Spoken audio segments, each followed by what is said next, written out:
नमस्कार, आप देख रहे हैं 4 PM बिहार और मैं हूं अभिषेक मिश्रा। मौसम काफी सर्द है और मेरे पीछे आपको काफी धुंध भी दिखाई दे रही होगी। लेकिन बिहार की सियासत में जो धुंध है वो छटने वाला है। बिहार की सियासत का जो कोहरा है वो छटने वाला है और आज का दिन बिहार की राजनीति के लिए एक महत्वपूर्ण दिन साबित हो सकता है। बहुत सर्दी है, लेकिन बिहार की सियासत में सर्दी का कोई मौसम होता नहीं है। अलग अलग वजहों से, अलग अलग मामलों को लेकर बिहार की राजनीति गर्म ही रहती है। तो बिहार की राजनीति के लिए आज का दिन बड़ा महत्वपूर्ण इसलिए है क्योंकि आज इंडिया गठबंधन की एक महत्वपूर्ण बैठक है। वीडियो कॉन्फ्रेंसिंग के जरिए ये बैठक होनी है। सवाल है कि इस बैठक से क्या निकलकर सामने आने वाला है। तो इस बैठक से जो निकल कर आने की उम्मीद है, उसी वजह से आज का दिन महत्वपूर्ण है बिहार की राजनीति के लिए। क्या बिहार के मुख्यमंत्री नीतीश कुमार के लिए अच्छी खबर आने वाली है? क्या बिहार के मुख्यमंत्री नीतीश कुमार और जेडीयू के राष्ट्रीय अध्यक्ष नीतीश कुमार इंडिया गठबंधन के संयोजक बनाए जाने वाले हैं? यह बड़ा सवाल है जिसका जवाब अगले ही कुछ घंटों में मिलने जा रहा है।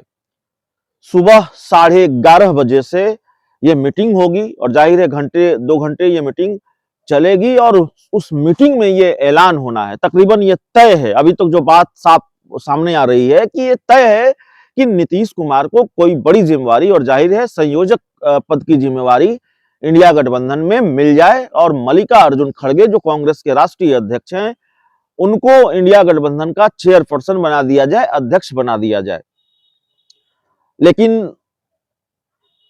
संयोजक का मामला और बिहार में मंत्रिमंडल विस्तार का मामला, केंद्र में मंत्रिमंडल विस्तार का मामला, ये ऐसे मामले रहे हैं जिसमें कोई भी भविष्यवाणी करना बहुत जल्दबाजी होती है। आप कह नहीं सकते। आज भी ये कोहरा छटेगा बिहार की राजनीति के सबसे बड़े सवाल से या देश की राजनीति के सबसे बड़े सवाल से कि क्या नीतीश कुमार संयोजक बनेंगे या नहीं छटेगा कोहरा, यह भी देखना होगा। नहीं छटने की उम्मीद भी है, नहीं छटने की गुंजाइश भी है। इंडिया गठबंधन की कई बैठकें पहले भी हो चुकी हैं। पटना, बेंगलुरु, मुंबई, दिल्ली, हर जगह इंडिया गठबंधन की बैठक हुई है। 4 बैठकें हो चुकी हैं और पहली बैठक से ये चर्चा चली, पहली बैठक से ये कयास लगते रहे कि नीतीश कुमार को इंडिया गठबंधन का संयोजक बनाया जाएगा। और ये चर्चा यूं ही नहीं है, नीतीश कुमार ने इंडिया गठबंधन की नींव रखी है। इंडिया गठबंधन नीतीश कुमार के इर्द गिर्द घूम रहा है। नीतीश कुमार इंडिया गठबंधन के केंद्र में हैं, वो सूत्रधार हैं। विपक्षी दलों को एकजुट करने में उन्होंने भूमिका निभाई है। एक वक्त पर जब आज के मुकाबले ज्यादा मजाक उड़ाया जा रहा था विपक्षी खेमे का और इस कोशिश का कि कैसे विपक्ष के इतने सारे दल एक साथ आएंगे, कहा जा रहा था मेढक को तौलने के समान है। लेकिन नीतीश कुमार की कोशिशों से ये हुआ, इंडिया गठबंधन की नींव पड़ी। नीतीश कुमार अलग अलग राज्यों में, देश के अलग अलग कोनों में विपक्ष के नेताओं से लगातार मिलते रहे विपक्षी एकजुटता के लिए और नीतीश कुमार पर तंज कसा गया, उनका मजाक उड़ाया गया। लेकिन आज इंडिया गठबंधन ने आकार लिया है, बैठकें हो रही हैं, बहुत कुछ तय हुआ है और बहुत कुछ तय होना बाकी है। तो सवाल यह है कि क्या आज की बैठक से कम ये ठोस निकलकर आएगा, ये बड़ी खबर आएगी और जेडीयू के लिहाज से ये अच्छी खबर आएगी कि इंडिया गठबंधन के संयोजक बिहार के मुख्यमंत्री नीतीश कुमार बना दिए जाएंगे। ये अपने आप में बड़ा सवाल है, बहुत इंतजार नहीं करना पड़ेगा।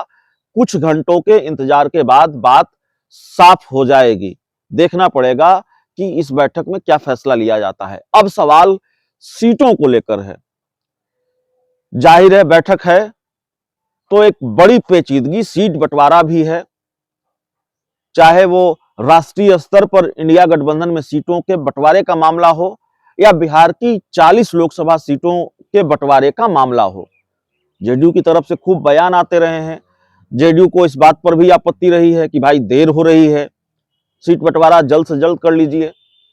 और सीट बंटवारे को लेकर जेडीयू बहुत आक्रामक भी है। जेडीयू कह रही है भाई 16 सीट पर हम लड़ेंगे।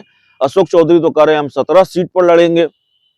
तो 16-17 का मामला है, तो 17 सीट पर जेडीयू मानेगी, 16 सीट पर जेडीयू मानेगी, या उससे कम पर नीतीश कुमार को मना लिया जाएगा उनको संयोजक बनाकर।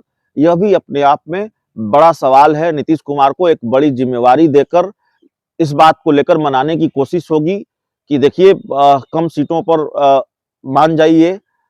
कितनी कम सीटों पर नीतीश कुमार मानेंगे यह भी देखना पड़ेगा, क्योंकि कांग्रेस की ये नसीहत रही है जेडीयू को और दूसरे दलों को कि ये लड़ाई बड़ी है और सीट बंटवारे को लेकर हमारा जो रुख होगा वो फ्लेक्सिबल होगा। हम लचीला रुख अपनाने को तैयार हैं, लेकिन दूसरे दलों को भी लचीला रुख अपनाना पड़ेगा।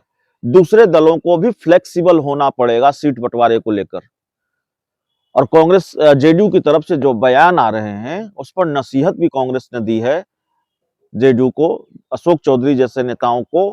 कल ही हमारी बात हो रही थी जेडीयू के एमएलसी समीर सिंह से। उन्होंने कहा कि बड़ी लड़ाई है, गठबंधन को बचाना है या सिर्फ सीटें ही चाहिए, यह भी सवाल उन्होंने जेडीयू से पूछा है। और ये नसीहत दी है कि ऐसे बयानों से बचना चाहिए, इस तरह के बयान नहीं आने चाहिए। तो देखिए अब से थोड़ी देर बाद इंडिया गठबंधन की बैठक है, क्या होता है ये देखना पड़ेगा। लेकिन आपको याद होगा नीतीश कुमार को संयोजक बनाए जाने से सिर्फ जेडीयू संतुष्ट हो जाएगी, या नीतीश कुमार को प्रधानमंत्री पद का चेहरा भी बनाया जाए, इसको लेकर भी जेडीयू प्रेशर बढ़ाएगी, या इसकी भी डिमांड होगी। नीतीश कुमार तो कहते रहे हैं हमें कुछ नहीं चाहिए, हम सिर्फ सबको एक करने में लगे हुए हैं। लेकिन आपको याद होगा जेडीयू कोटे के कई मंत्रियों के, खासकर रत्नेश सदा और मदन सहनी के बयान आए थे कि आप संयोजक की बात क्यों कर रहे हैं। मदन सहनी ने कहा था संयोजक का काम तो नीतीश कुमार पहले कर चुके हैं, उन्होंने संयोजित किया है सभी दलों को। नीतीश कुमार को तो प्रधानमंत्री पद का उम्मीदवार बनाया जाना चाहिए। और रत्नेश सदा जो जेडीयू कोटे के मंत्री हैं, उन्होंने तो यहां तक कह दिया था कि अगर नीतीश कुमार को प्रधानमंत्री पद का उम्मीदवार नहीं बनाया जाएगा तो फिर कांग्रेस के हिस्से कुछ नहीं आएगा, एक बार फिर भारतीय जनता पार्टी सत्ता में आ जाएगी। तो देखिए संयोजक बनाए जाएंगे नीतीश कुमार की, प्रधानमंत्री पद के उम्मीदवार बनाया जाएगा, लेकिन ये मामला फिर लटक जाएगा, यह देखना पड़ेगा। लेकिन आज की जो बैठक है उसके बारे में जो चर्चा है वो चर्चा ये है कि कम से कम संयोजक के नाम पर आज मुहर लग जाएगी। ये इतना ठोस तो आज की बैठक में हो ही जाएगा। तो तस्वीर तो थोड़ी देर में साफ ही हो जाएगी। देखते हैं आगे आगे क्या होता है। बहुत बहुत धन्यवाद।